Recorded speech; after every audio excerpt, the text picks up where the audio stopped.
খ্রিস্টান, ইহুদি তাদের ধর্ম বিশ্বাসী তাদেরকে সন্ত্রাসী শিক্ষা দেয়, ধর্ম বিশ্বাসের সন্ত্রাস বানায়।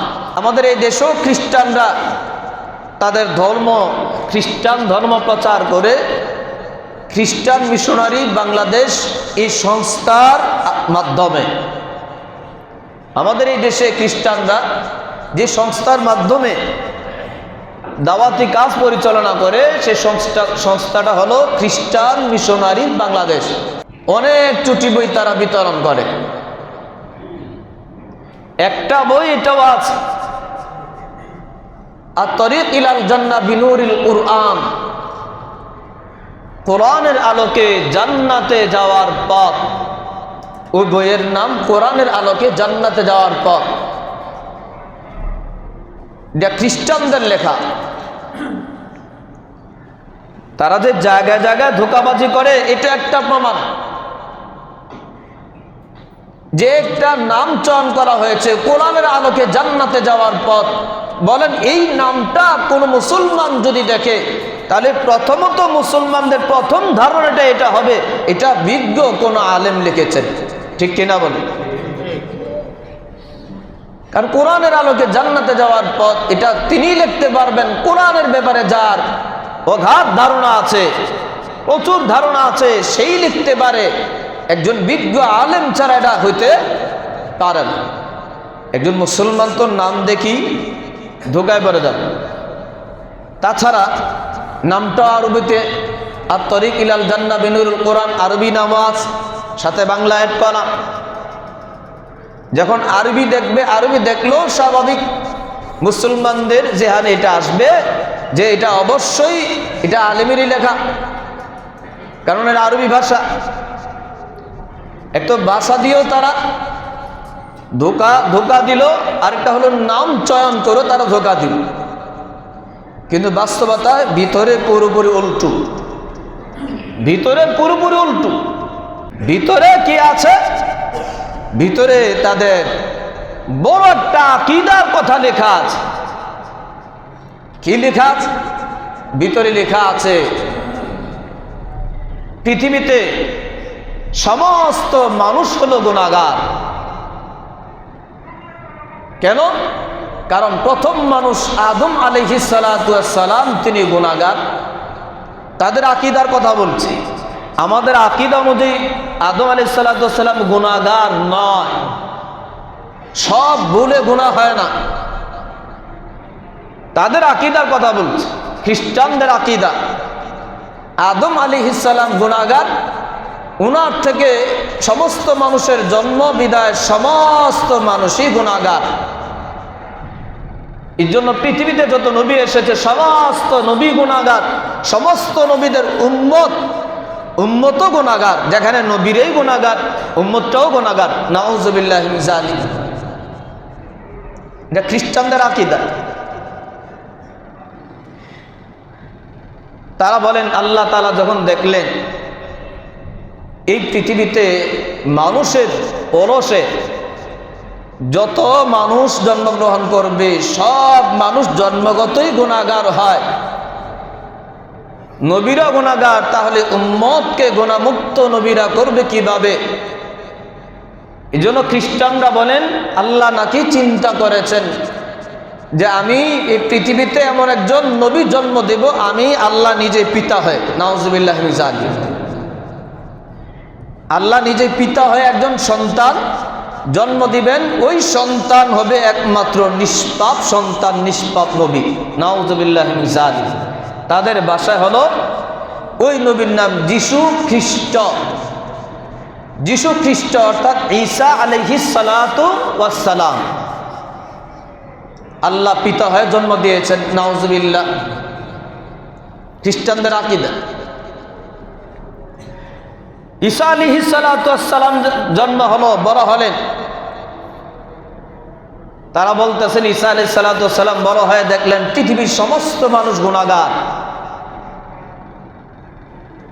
ওনার উম্মত তো গুনাহগার, কারণ ওনার উম্মতটা তো মানুষেরই বংশের, উম্মতটাও গুনাহগার।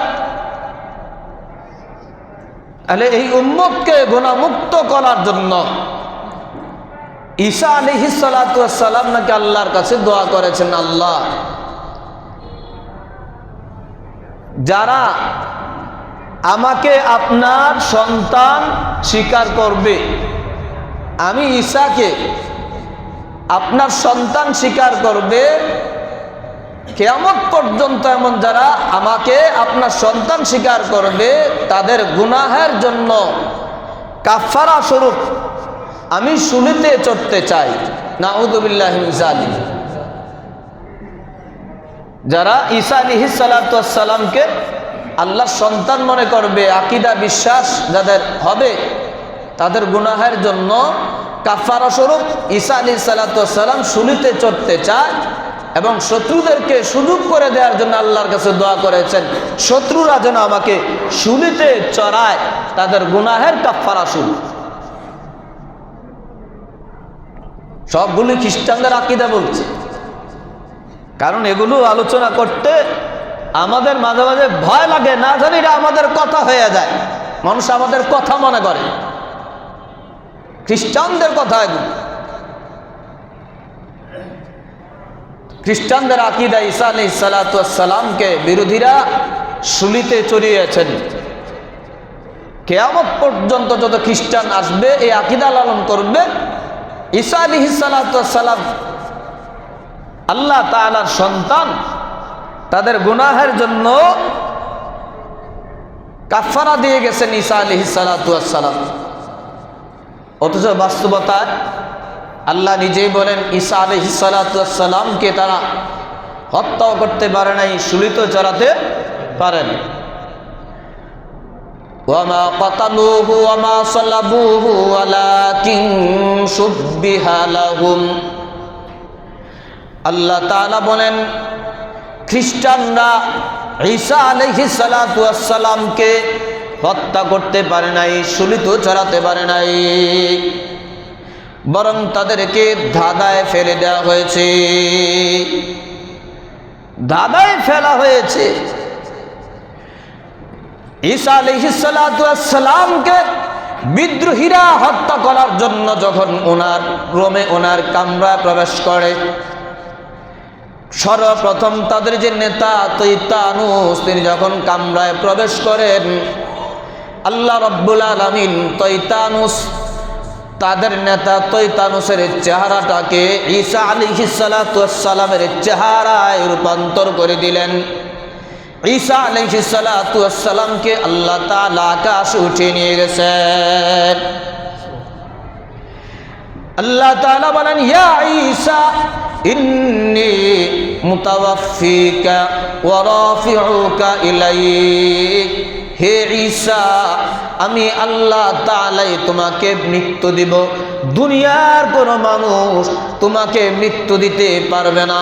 দুনিয়ার সমস্ত মানুষদের থেকে আমি আল্লাহ তোমাকে পবিত্র রাখব, আমি আল্লাহ তোমাকে মৃত্যু দিব, এর পূর্বে আমি আল্লাহ তোমাকে আকাশে উঠিয়ে নেব। আল্লাহ বলেন আমি তোমাকে আকাশে উঠিয়ে নেব। আল্লাহ তাই করলেন, আকাশে উঠিয়ে নিয়ে গেছেন। ওই দিক দিয়ে তাদের লিডার সর্দার তৈতানুসের চেহারাটাকে ঈসা আলাইহিস সালাতু ওয়াস সালামের চেহারায় রূপান্তর করে দিলেন। তার অনুসারীরা ঘরে প্রবেশ করার পরে তারা তাদের সর্দারকেই হত্যা করলেন ঈসা আলাইহিস সালাতু ওয়াস সালাম মনে করে। হত্যা করার পরে সর্দারকে আর খুঁজে পায় না। সর্দার গেল কোথায়? কিছু মানুষ বলতেছে হাত পা গুলো তো আমাদের সর্দারের মতোই লাগে, দেহটা তো সর্দারের মতোই লাগে, চেহারাটা তো মনে ঈসার মতো। এবার দাদায় পড়ে গেলেন, দুদুল্যমানায় পড়ে গেলেন যে হ্যাঁ, এটা যদি আমাদের সর্দার হয় তাহলে ঈসা কোথায় গেল? যদি এটা ঈসা হয় তাহলে আমাদের সর্দার কোথায় গেল? এ কথাটাই আল্লাহ বলেন, ওয়ালাকিন শুববিহা লাহুম, বরং তাদেরকে ধাঁধায় ফেলে দেওয়া হয়েছে, দুদুল্য মনায় ফেলে দেওয়া হয়েছে।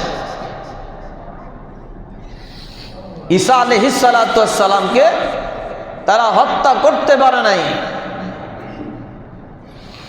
কিন্তু তাদের আকীদা হলো ঈসা আলাইহিস সালাতু ওয়াস সালামকে শুলিতে চড়ানো হয়েছে।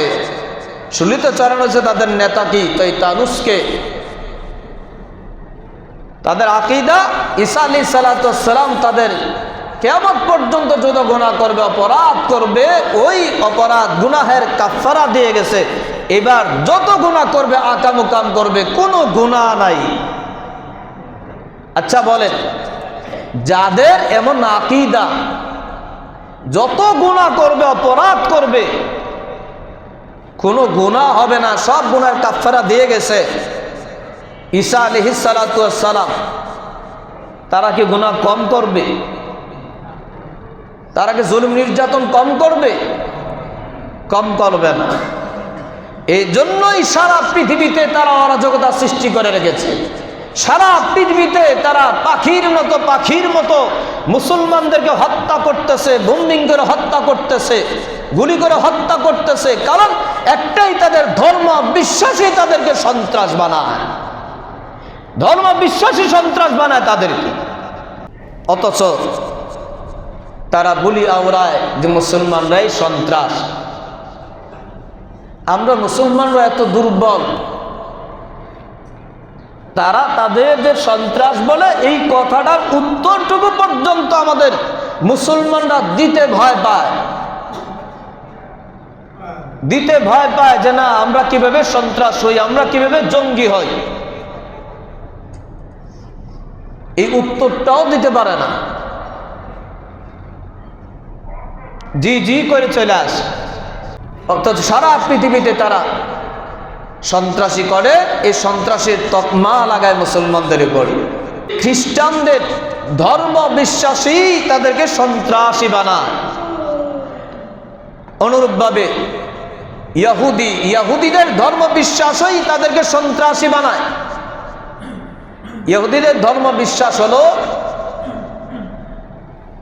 তারা বলেন, আল্লাহ তাআলা বলেন, ইহুদিদের আকীদা ওয়াকালু লাম তামাসসানান নারু ইল্লা আইয়ামান মা'দুদা। ইহুদিরা বলে, আমরা যত অপরাধী করি পৃথিবীতে, যতই অপরাধ করি, জুলুম করি, আমাদেরকে সাময়িক সময়ের জন্য জাহান্নামে রাখা হবে, এর চেয়ে বেশি নয়, মাত্র 40 দিন। তাহলে তারা যত অপরাধী করো, যদি মাত্র 40 দিন হয়, তাহলে অপরাধ কম করলো 40 দিন, বেশি করলো 40 দিন, সময় বাড়বে না। তাহলে তার অপরাধ কম করবে কিভাবে? তাদের ধর্ম বিশ্বাসই তো তাদেরকে সন্ত্রাস বানায়। এই জন্য তো বারবার গাজার মুসলমানদেরকে আক্রান্ত করে। তারা মূলত মুসলিম বিদ্বেষী। এটা নগদ একটা প্রমাণ হলো 17 রমজানে চুক্তি ভঙ্গ করে ফিলিস্তিন মুসলমানদের সাথে তাদের চুক্তি হয়েছে, যুদ্ধবিরতির চুক্তি ভঙ্গ করে 17 রমজান, যেই দিবসটা মুসলমানদের ঐতিহাসিক দিবস, বদর দিবস, এই বদর দিবস মুসলমানদের বিজয় দিবস। এই বিজয় দিবসে মুসলমানদের উপরে চুক্তি ভঙ্গ করে আক্রমণ করাটাই প্রমাণ করে তারা মুসলিম বিদ্বেষী। মুসলমানদের বিজয় দিবসকে তারা বৃদ্ধাঙ্গুলি দেখিয়ে মুসলমানদের উপর আক্রমণ করেছে। এটা শুধু এই বৎসর না, পিছনে খোঁজ নিয়ে দেখেন, প্রত্যেকটা বৎসরেই রমজানে, এই বদর দিবসে বা মাহে রমজানে তারা মুসলমানদের, ফিলিস্তিন মুসলমানদের উপর আক্রমণ করে, ঈদের দিনে আক্রমণ করে। এটা মুসলিম বিদ্বেষী না হলে বা পরিকল্পিতভাবে না হলে এটা সম্ভব না।